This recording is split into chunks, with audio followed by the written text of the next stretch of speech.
সুপ্রিয় দর্শক, ভিওডি বাংলার নিয়মিত আয়োজন নিউজ ন্যারেটিভে আপনাদের সবাইকে স্বাগত জানাচ্ছি। আমি মঞ্জন মিলন। আপনারা জানেন যে সমসাময়িক নানা বিষয় নিয়ে আমাদের এই আয়োজন। আর আজকের আমাদের আলোচনার বিষয় ডাকসু নির্বাচন 2025। আর সেই বিষয়ে আমাদের সাথে আলোচনা করতে স্টুডিওতে আমাদের সাথে যুক্ত হয়েছেন বাকসাস সমর্থিত ডাকসুর কমন রুম ও রিডিং রুম এবং ক্যাফেটেরিয়া বিষয়ক সম্পাদক পদে যিনি লড়ছেন, সবার পরিচিত মুখ মিতু আক্তার। মিতু, আপনাকে ভিওডি বাংলার স্টুডিওতে স্বাগত জানাচ্ছি। ধন্যবাদ। আপনি তো ভোট চাইছেন, শিক্ষার্থীদের কাছে যাচ্ছেন। আপনি বৈষম্য বিরোধী আন্দোলন বলি, আর কোটা সংস্কার আন্দোলন বলি, আর জুলাই গণঅভ্যুত্থান, আপনার একটি ভূমিকা ছিল, সবার কাছে আপনি পরিচিত মুখ। আপনি কেমন রেসপন্স পাচ্ছেন?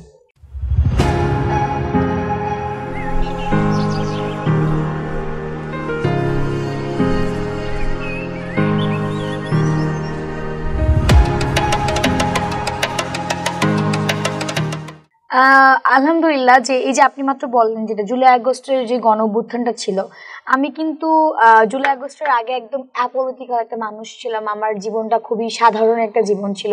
ক্লাসে যাওয়া, টিউশন করা এবং ঘুমানোই ছিল আসলে পড়াশোনা করা, এই চারটা কাজই ছিল আমার কাজ। তো এই জুলাই আন্দোলনে আমি প্রথম যোগ দিয়েছিলাম 3 জুলাই এবং 11 তারিখে একটা গান গিয়েছিলাম, যে গানটা ভাইরাল হওয়ার জন্যই আসলে আমি মৃত এত পরিচিত সবার কাছে। গানটা কি গান ছিল ভুলে গেছি। সেই গানটা আসলে একে তো কোটার বাস, তার উপরে প্রশ্ন ফাঁস, এরকম একটা গান ছিল। তো সেটা আসলে ওই সময় জন্য খুব রিলেটেবল ছিল। তো যেহেতু জুলাই আগস্টের কারণে আমাকে সবাই চিনে এবং ক্যাম্পাসের প্রায় সবাই চিনে, তো এটা আমার জন্য একটা প্লাস পয়েন্ট। এবং একই সাথে যেই পদে আসলে আমি লড়ছি, সেই পদে আমি অনেক আগে থেকেই কাজ করছি। ব্যাপারটা এমন না যে আমি ডাকসু করবো বিদায় কাজ করছি, আমি তো তফসিল ঘোষণার অনেক আগে থেকেই এই ফিল্ডে কাজ করে যাচ্ছিলাম। তো আমি কিন্তু একবার সম্ভাবনা চলেও গিয়েছিল যে তোমার মাস্টার্সের রেজাল্ট হয়ে গিয়েছিল, আমি মনে হয় ডাকসু করতে পারবো না। আমি ভেবেছিলাম যে আমি ডাকসু করতে পারবো না, তো কি হয়েছে, আমি তো এই ফিল্ডের জন্য আগ্রহী। কারণ এই এমন একটা ফিল্ড যেখানে একটা স্টুডেন্টের খাদ্যের চাহিদা মেটানোর জন্য কাজ করে এই পদ, এবং একটা স্টুডেন্টের ঢাকা ভার্সিটিতে যারা আসে বা ভার্সিটিতে যারা আসে, একটা স্টুডেন্টের কিন্তু একটা ভালো পড়ার পরিবেশ দরকার, সেটা নিয়েও আসলে এই পদটা কাজ করে। তো সেই জায়গা থেকে অনেক আগে থেকে কাজ করতেছিলাম। তো এমফিলে ভর্তি হওয়ার সুযোগ হয়েছে এবং প্রার্থী হওয়ার সুযোগ হয়েছে। এখন আমি সবার কাছে যাচ্ছি, দেখা যাচ্ছে যে যাদের কাছে যাচ্ছি ওই সার্কেলের কেউ না কেউ আমাকে চিনে। সেই জন্য আসলে পরিচিতি একটা আছেই। এবং আমি মনে হয় যে অন্যান্য প্রতিদ্বন্দ্বীর চেয়ে অনেকদিন ধরে মাঠে কাজ করছি এবং বিশ্ববিদ্যালয়ের জন্য কাজ করে যাব, তাদের প্রতি আমি অনেক ডেডিকেটেড এবং বিশ্ববিদ্যালয়ের প্রতি আমি অনেক বেশি ডেডিকেটেড। সেজন্য আমি আমার আলহামদুলিল্লাহ ভালোই সাড়া পাচ্ছি। ধন্যবাদ। আপনি আসলে কোন বিষয়গুলোকে সবচেয়ে বেশি প্রাধান্য দিচ্ছেন? অর্থাৎ যে সংকট তো অনেক রয়েছে, ডাকসু নির্বাচনটা সেই সংকট সমাধানের জন্যই ডাকসু আসলে। তো সেক্ষেত্রে শিক্ষার্থীদের অনেক অনেক সমস্যার শেষ নেই। এর পাশাপাশি গত 15-16 বছরে আরো অনেক সমস্যা যোগ হয়েছে। সেটি 1 নাম্বার যদি আমরা বলি ভীতি, শিক্ষার্থীদের 1 নাম্বার আবাসিক সমস্যার পাশাপাশি ভীতি, অর্থাৎ শিক্ষার্থীদের এক ধরনের ভীতি যে ক্যাম্পাসের পরিবেশ পরিস্থিতি কি হবে, আমরা আমাদের স্বাভাবিক কার্যক্রম পরিচালনা করতে পারবো। সবকিছু মিলিয়ে আপনি কোন বিষয়গুলোকে বেশি প্রাধান্য দিয়ে শিক্ষার্থীদের কাছে যাচ্ছেন প্রতিশ্রুতি নিয়ে? আসলে আপনি যেহেতু ভীতি নিয়ে কথা বলছেন, প্রথমেই আমরা বলি যে আমাদের বাংলাদেশ গণতান্ত্রিক ছাত্র সংসদের একটা কমিটমেন্ট আছে যে আমরা কখনো হল বা একাডেমিক এরিয়ায় কোনো কমিটি দেওয়া বা কোনো রাজনীতি আসলে আমাদের ওই জায়গাটাতে হবে না। তো আমরা অবশ্যই কমিটেড যে আমরা কখনো হলে বা একাডেমিক এরিয়ায় কোনো কমিটি দিব না, ওই এলাকায় আমরা কখনো আগের কোনো কালচার ফিরিয়ে আনবো না, আমরা কমিটেড। এবং আমি মিতু আক্তার বলছি, যদি কখনো বাংলাদেশ গণতান্ত্রিক ছাত্র সংসদ হলে কমিটি দেয় বা একাডেমিক এরিয়াতে আবারও সেই রাজনীতি ফিরিয়ে নিয়ে আসে, তাহলে আমি সেখান থেকে অবশ্যই নিজেকে উইথড্র করে নিব। এখন আসি আসলে আমি কোন জিনিসগুলো নিয়ে কাজ করতে চাই বা কাজ করব। প্রথমত আসি আসলে আমার যেহেতু sector common room, reading room এবং ক্যাফেটেরিয়া, আমি প্রথমত মেয়েদের যে কমন রুমগুলো আছে সেখানে স্বাস্থ্যসম্মত ওয়াশরুম নিয়ে কাজ করতে চাই। আপনি জানেন যে এখনকার দিনে বাংলাদেশে 55% উপরে মেয়েদের হচ্ছে যে ব্রেস্ট ক্যান্সার হয়, তারপরে জরায়ু ক্যান্সার হয়। তো সেই জায়গায় আসলে একটা মেয়ে যদি হাইজিন মেনটেন না করে, তো তার জন্য এটা আসলে অনেক বেশি ঝুঁকিপূর্ণ। তো আমি চাই যে ওয়াশরুমগুলোকে হাইজেনিক করব। আমাদের মেয়েদের কমন রুমে যারা আসলে মা হয়েছেন, যাদের একটা সন্তান আছে, তারা ব্রেস্ট ফিডিং করাতে পারে না, তাদের জন্য অবশ্যই একটা ব্রেস্ট ফিডিং কর্নার আমি স্থাপন করব। একই সাথে আমাদের নামাজ রুমগুলো খুবই সংকীর্ণ এবং পরিপাটি না, সেই নামাজ রুমগুলোকে কিভাবে সুন্দর করা যায়, একটা মানুষ গিয়ে যেন আসলে আল্লাহকে ডাকার যেই পরিবেশটা আসলে দরকার হয়, সেরকম একটা পরিবেশ আমি তৈরি করে দিতে চাই। এছাড়া ছেলেদের জন্য আসলে না বিশ্ববিদ্যালয় এরিয়াতে তেমন কোনো কমন রুম নেই। তো একটা ছেলে যখন অনাবাসিক স্টুডেন্ট, সে তো সারাদিন আসলে ক্যাম্পাসে থাকে, তারাও তো ইচ্ছা করে একটু কোথাও বসি, একটু রেস্ট নেই, তারপর আবার ক্লাসের ফাঁকে একটু মানে ইনডোর গেমসের আয়োজন থাকলে ভালো হয়। তো সেই জায়গায় আমি এক ছেলেদের কমন রুম নিয়েও কাজ করব। একই সাথে আপনারা জানেন যে ঢাকা বিশ্ববিদ্যালয়ের যেই সেন্ট্রাল লাইব্রেরি আছে, সেই সেন্ট্রাল লাইব্রেরির লাইন কিন্তু অনেক বিশাল হয়।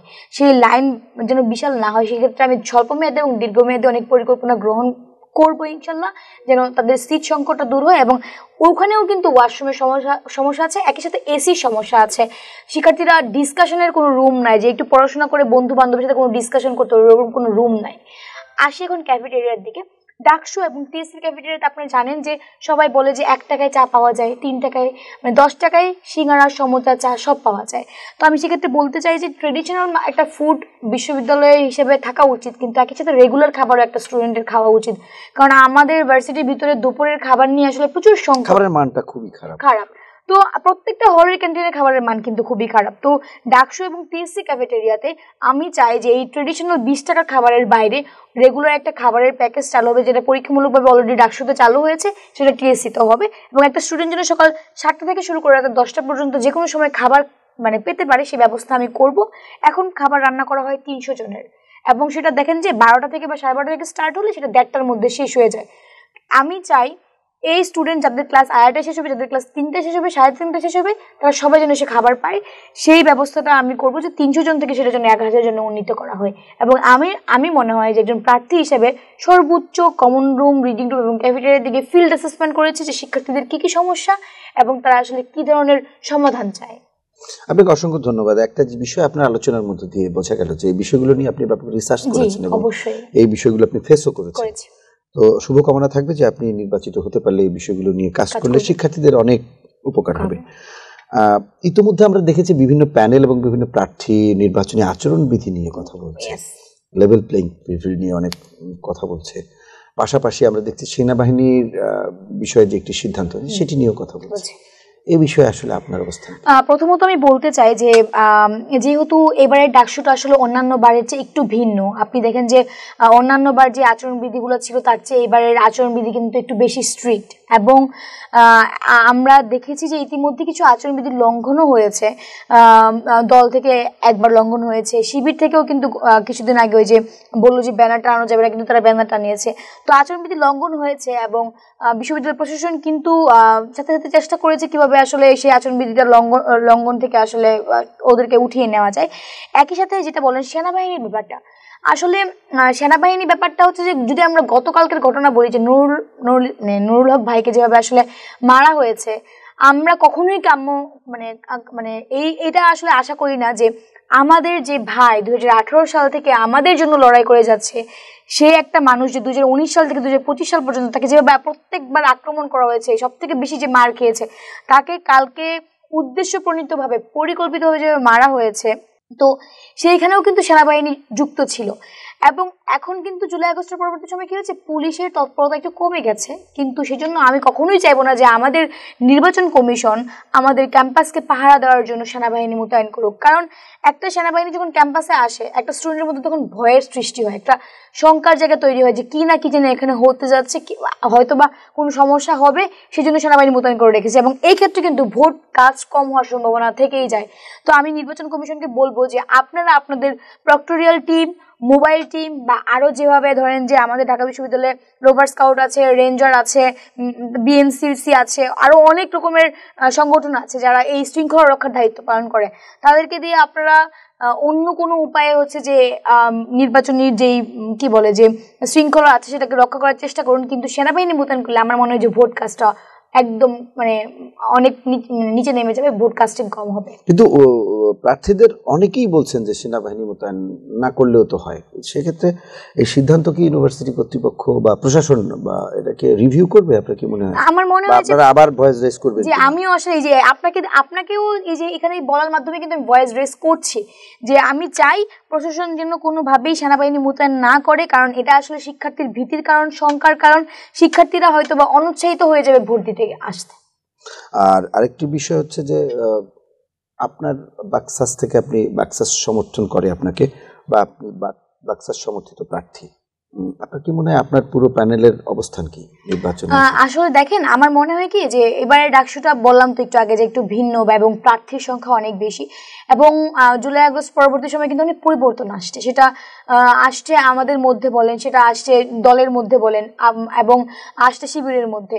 তো সেই জায়গায় আমি বলবো যে এবার ভোটারদের মধ্যেও পরিবর্তনটা আমরা লক্ষ্য করতে পারবো, যে ওরা অবশ্যই যোগ্যকে বেছে নিবে, তাদের একটা মূল্যবান ভোট আসলে একজন যোগ্য প্রার্থীকেই দিবে। আমি সেক্ষেত্রে বলতে চাই, আমি নিজেও বলতে চাই, যেহেতু আমি বাংলাদেশ গণতান্ত্রিক ছাত্র সংসদ সমর্থিত প্যানেল বৈষম্য বিরোধী শিক্ষার্থী সংসদ প্যানেল থেকে নির্বাচন করছি, আপনারা আমার প্যানেল দেখে না, আপনারা একজন প্রার্থীর ব্যক্তিগত যোগ্যতা, আপনার একজন প্রার্থীর আপনার প্রতি ডেডিকেশন, বিশ্ববিদ্যালয়ের প্রতি ডেডিকেশন, সে আসলে কতটুকু কাজ করবে, শুধু তার ইশতেহারে বা বক্তব্যে যেন সীমাবদ্ধ না থাকে, এমন কাউকে আসলে আপনারা ভোট দিন, এবং তাকেই ভোট দিন যে আপনার হয়ে ভবিষ্যতে কাজ করবে এবং আপনাকে সাথে নিয়ে কাজ করবে। প্রার্থী তো আপনার প্রতিদ্বন্দ্বী প্রার্থী অনেক আছে, জি আছে। আপনি তো জয়ী হওয়ার জন্য নির্বাচনে অংশ নিয়েছেন এবং মনে করছেন যে শিক্ষার্থীরা আপনাকে ভোট দিবে, আপনি অন্যদের থেকে আলাদা কি? আলাদা হচ্ছে যে একটু আগে বললাম যে আপনি একটু বলছেন যে আমি আসলে যেই ফিল্ডে আসলে কাজ করছি সেটা নিয়ে আমি রিসার্চ করেছি, সেটা নিয়ে আমি হয়তো কাজ করেছি, আমি নিজে সেই জায়গায় সাফারার ছিলাম। তো আমি বলতে চাই যে আমার পার্থক্য এই জায়গায় যে আমার প্রতিদ্বন্দ্বী যারা আছে তারা কিন্তু ডাকসুতে দাঁড়িয়েছে, তারা কিন্তু আগে থেকেই সেই কাজগুলো করবে বলে মানে শুরু করেনি, বা ওরা হয়তো অন্য কোনো ব্যাপারে হয়তো ভয়েস রেস করেছে বা সামনে আসছে, কারণ তাদেরকে তো আর এমনি ডাকসুতে আসার জন্য দল মনোনীত করেনি। আমি বলবো যে আমি ওদের থেকে একটু ভিন্ন এই জন্য যে আমি এই সেক্টরে উইদাউট এনি বেনিফিট অনেক আগে থেকেই কাজ শুরু করেছি, কাজ করে যাচ্ছিলাম। আমি আমার কাজটাকে শুধু সমাপ্ত করতে চাই বলেই আমি এখানে এই পদে পদপ্রার্থী, এবং আমি অবশ্যই একটা স্টুডেন্টের প্রতি ডেডিকেটেড এবং আমার বিশ্ববিদ্যালয়ের প্রতি আমি কমিটেড যে আমি তাদের জন্য কাজ করব, এবং এটাই আমার তাদের থেকে মানে ভিন্নতা, বা আমি তাদের থেকে একটু ভিন্নভাবে আর কি কাজগুলো আগে থেকেই করেছি। আপনি যখন ভোট চাইতে যাচ্ছেন তখন প্রতিক্রিয়াগুলো কি আসছে শিক্ষার্থীদের কাছ থেকে? আসলে তাদের প্রত্যাশাটা কি?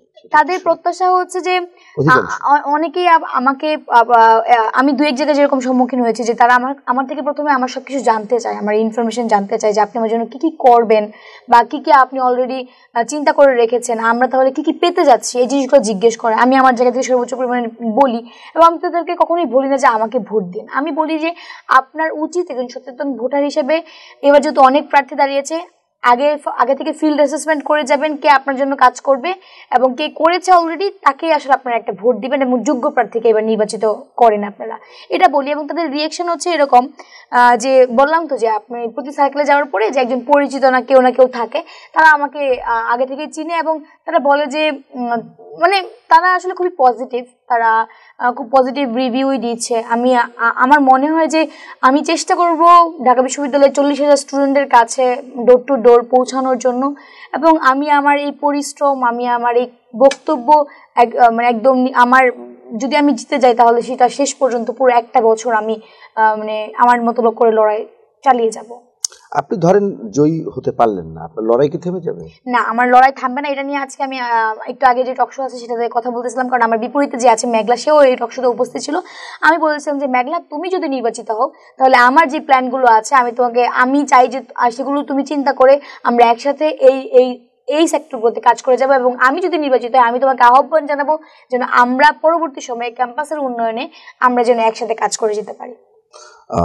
ঠিক আছে, তো এখন আপনার কাছে যে প্রশ্নটি সেটি হলো যে নির্বাচন কমিশনের যে ভূমিকাটা এই পর্যন্ত আমরা দেখলাম, এবং পাশাপাশি প্রশাসনের যে ভূমিকা, এখানে কিছু এক্সটেন্ড করবেন কিনা? তাদের কোনো পরামর্শ আছে কিনা বা দাবি আছে কিনা?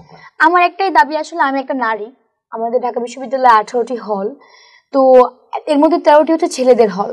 তো একটা ছেলে অবাধে যে কোনো সময় ছেলেদের হলে ঢুকতে পারে, তারা রাতের 12টার সময় যেতে পারে, তারা 10টার সময় যেতে পারে, 1টার সময় যেতে পারে, তারা তাদের নির্বাচনী প্রচারণা অবাধে চালাতে পারতেছে, তারা মাঠে যেতে পারতেছে, তারা দোকানে যেতে পারতেছে, ঘরেও রুমেও যেতে পারছে। কিন্তু আমি একজন মেয়ে হয়ে আরেকটা মেয়ে হলে পর্যন্ত ঢুকতে পারছি না, ফর্মালিটিস মেনটেন করতে হচ্ছে, আমাকে রুলস রেগুলেশন মেনটেন করে 10টার আগেই প্রচারণা শেষ করতে হচ্ছে। তো এই জায়গায় আমি কিন্তু আগে থেকেই একটা ছেলে প্রার্থী থেকে আমি একটা মেয়ে প্রার্থী হয়ে পিছিয়ে পড়েছি। তো আমি অবশ্যই চাই যে নির্বাচন কমিশন এবং বিশ্ববিদ্যালয়ের প্রশাসন এই ক্ষেত্রে একটা শিথিলতা নিয়ে আসবে বা কনসিডারেশন রাখবে, আর এই নির্বাচনী প্রচারণায় যেন একটা মেয়ে প্রার্থী এবং একটা ছেলে প্রার্থীর মধ্যে কোনো পার্থক্য পরিলক্ষিত না হয়, তারা যেন আগে থেকেই কোনো বৈষম্য আসলে একটা মেয়ে এবং ছেলের জন্য করে না রাখে, এই শিথিলতাটা, এই কনসিডারেশনটা যেন থাকে। কারণ আমি তো 5টা হল কভার করতে পারছি না ফর্মালিটিস মেনটেন করে, তাহলে ছেলেরা তো অলরেডি 13টা হল কভার করে রেখেছে, তাহলে তারা তো এমনিতে আমাদের থেকে উপরে প্রচার প্রচারণায় আছে, এবং আমার অধিকার, আমি সমান প্রচার প্রচারণা চালাবো। তারপর একটা ভোটারের উচিত যে সে তাকে কাকে নির্বাচন করবে সেটা তার দায়িত্ব, কিন্তু আমার তো প্রচারণার মানে দায়িত্ব হিসেবে আমার উচিত প্রত্যেকটা মানুষের কাছে যাওয়া। তো এই জন্য আমার মনে হয় যে আমি বলতে চাই, প্রশাসনকে বলতে চাই, নির্বাচন কমিশনকে বলতে চাই, আমি মেয়ে হওয়ার কারণে কোনোভাবেই যেন প্রচার প্রচারণায় পিছিয়ে না যাই, আমিও সমান অধিকারেই প্রচার প্রচারণা চালিয়ে সবার কাছে পৌঁছাতে চাই। ধন্যবাদ। আপনি সবশেষ প্রশ্ন, যে প্রশ্ন না, আপনার আসলে ভোটারদের উদ্দেশ্যে আপনার আহ্বান কি থাকে? আমার ভোটারদের উদ্দেশ্যে এতক্ষণ ধরে যা বলছিলাম তাই বলবো যে আপনারা এবার হচ্ছে যে এমন একটা ডাকসু পেতে যাচ্ছেন, যে ডাকসুর পরবর্তীতে আপনারা যদি এমন কাউকে নিয়ে আসেন, পছন্দ করে নিয়ে আসেন, যে পরবর্তীতে প্রতি বছর ডাকসু দিতে পারবে, এমন একজনকে নিয়ে আসেন, এমন কাউদেরকে নিয়ে আসেন যারা প্রতি বছর আপনাদেরকে একটা যোগ্য নেতৃত্ব আপনাদের হাতে তুলে দিতে পারবে। তো আমি ভোটারদেরকে বলবো যে আপনারা আগে থেকেই জেনে বুঝে কাজ দেখে সবকিছু বিচার বিবেচনা করে একজন প্রার্থীকে ভোট দেন এবং একজন যোগ্য প্রার্থীকে নির্বাচিত করুন। আর কিছু বলার আছে ভোটার কিংবা প্রশাসনের কাছে? আমি তো আমার যতটুকু দাবি দেওয়া আমি অলরেডি বলে ফেলেছি। আমি আসলে বারবার বলবো যে আমি Mitu Akter, common room, reading room ও ক্যাফেটেরিয়া বিষয়ক সম্পাদক পদপ্রার্থী। আমি যে কোনো প্যানেল থেকেই দাঁড়াই না কেন, প্যানেলটাকে বিবেচনা না করে একটা ব্যক্তি মানুষ আপনার কাছে কতটুকু গ্রহণযোগ্য, সে আসলে কোনো যোগ্যতা রাখে কিনা সেটা দেখে আসলে আপনারা বিগত দিনের কাজ, হ্যাঁ, ভোট দিতে আসবেন এবং এই ডাকসু 2025-কে মানে সফল করুন। আপনাকে অসংখ্য ধন্যবাদ। আপনি এই ব্যস্ততার মধ্যেও আপনার মূল্যবান সময় আমাদের ভিওডি বাংলাকে দিয়েছেন। আশা করছি ভবিষ্যতেও আপনাকে আমরা পাবো, আর আপনার জন্য অবশ্যই শুভকামনা থাকলো। ধন্যবাদ। সুপ্রিয় দর্শক, আমাদের আলোচনা আমরা শেষ করব, তবে যাওয়ার আগে বলে যেতে চাই, মিতু আক্তার যিনি কমন রুম, রিডিং রুম এবং ক্যাফেটেরিয়া বিষয়ক সম্পাদক হিসেবে লড়ছেন, তিনি বৈষম্য বিরোধী ছাত্র আন্দোলনের একজন অন্যতম আন্দোলনকারী। তিনি চান একটি পরিবর্তন, সেই পরিবর্তনটি ডাকসু দিয়ে তিনি শুরু করতে চান। তিনি ডাকসু থেকে একসময় হয়তো বাংলাদেশের জাতীয় রাজনীতি, অর্থনীতি কিংবা সমাজনীতিতে যুক্ত হবেন। এই পরিবর্তনের ধারাটা তিনি বয়ে নিয়ে যাবেন এবং মিতুর মতো অসংখ্য মিতু এবং অন্য যারা রয়েছেন তারাও অবশ্যই সেই ধারাগুলো বয়ে নিয়ে যাবেন আমাদের জাতীয় রাজনীতি, অর্থনীতি এবং সমাজনীতিতে, এবং একদিন আমাদের পুরো দেশ সেই ফল ভোগ করবে, পরিবর্তনের ফল। আর সেই প্রত্যাশা আমাদের সবার। সবাই ভালো থাকবেন, সুস্থ থাকবেন আর নিরাপদেই থাকবেন। ধন্যবাদ।